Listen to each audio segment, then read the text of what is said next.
Ano kaya ang gagawin ng isang Koteng Jensen sa plastadang ito? Titignan natin ang gagawin niya, mga idol.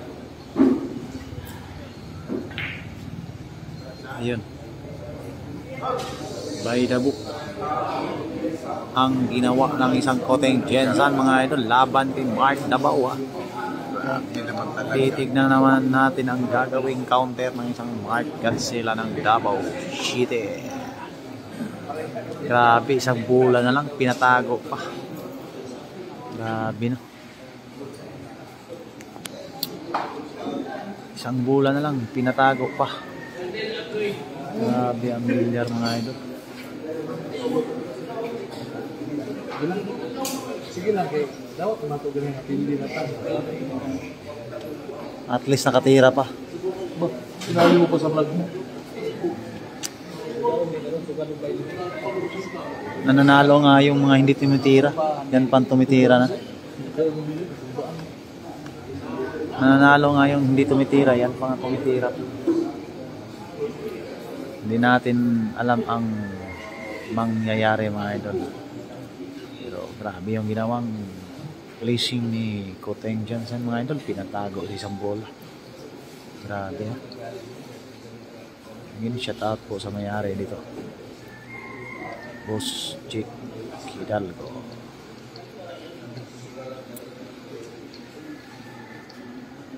Ano kaya? Ano? Grabing dunong, mga idol. Nagpalakpakan yung mga tao sa ginawa. Grabe. Counter.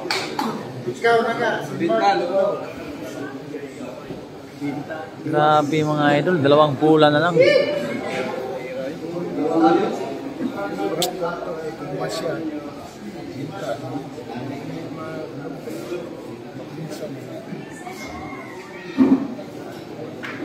Grabe, mga idol, kita nyo naman yan.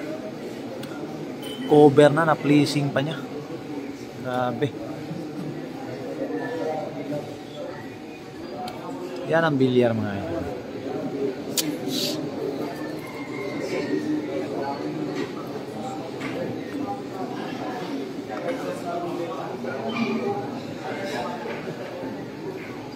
Nakakahanga yung ginawa ni Mark Dabao, mga idol. Counter pleasing. Unang kinounter ni Koteng Jensen, mga idol, ha? One ball defense, isang bola lang pinatago pa. Dito na magkakasubukan ng placing.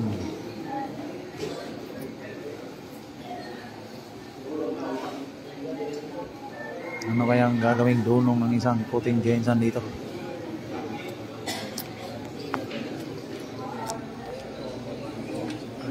Agawan sa dalawang bola, mga idol. Kita niyo naman. Grabe. Ano kayang gagawin ng isang Koteng dito? Simple placing, backshot ba? O ano pa ba ang nasa isip niya na gagawin na counter dito? Grabe, mga idol, ha? Grabing dunong yun, grabing dunong. Ha? Grabe, hindi pa tinira, kanina pa yan.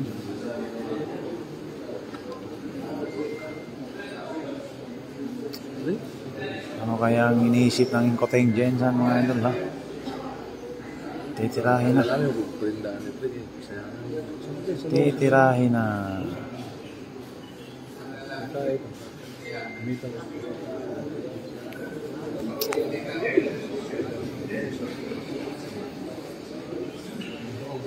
Kailangan ng pag-isipan talaga ng maayos.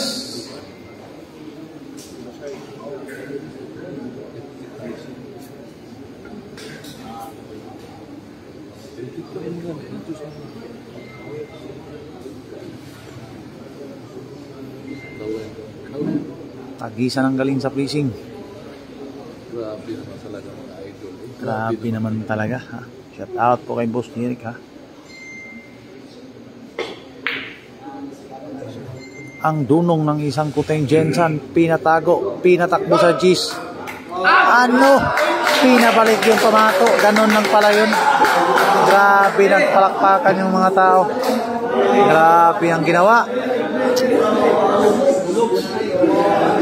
Nakita ko yung tira na yun kay Jericho Banyaris na mga ganong pamaraan at diskarte ng dunong. Yun ang tinatawag na dunong. Grabe ang bilyar mga idol. Pinatago ulit sa isang bola. Grabe naman talaga. By the book. Grabe yung mga nasa likuran ng isang kuting. By the book ang ginawa. Ano? Grabe naman talaga. Grabe ang ginawa ng isang kuting Jensen mga idol. Kita nyo naman. Grabe.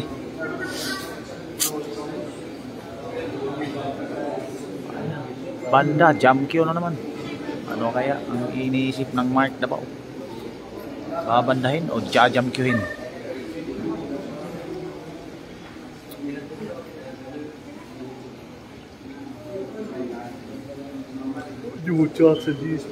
Gawan sa dalawang bola.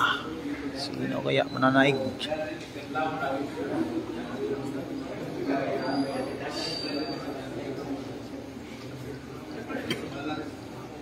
Grabe ang ginawa. Palitan ng palakpak mga idol ha. Kita nyo yung laban.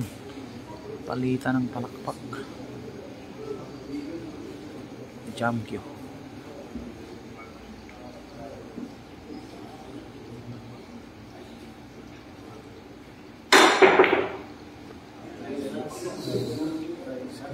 Doon natapos. Fourth game na mga idol. Grabe na pa scratch. Mahirap pa sana yun kung hindi umi-scratch mga idol. Mahirap pa sana.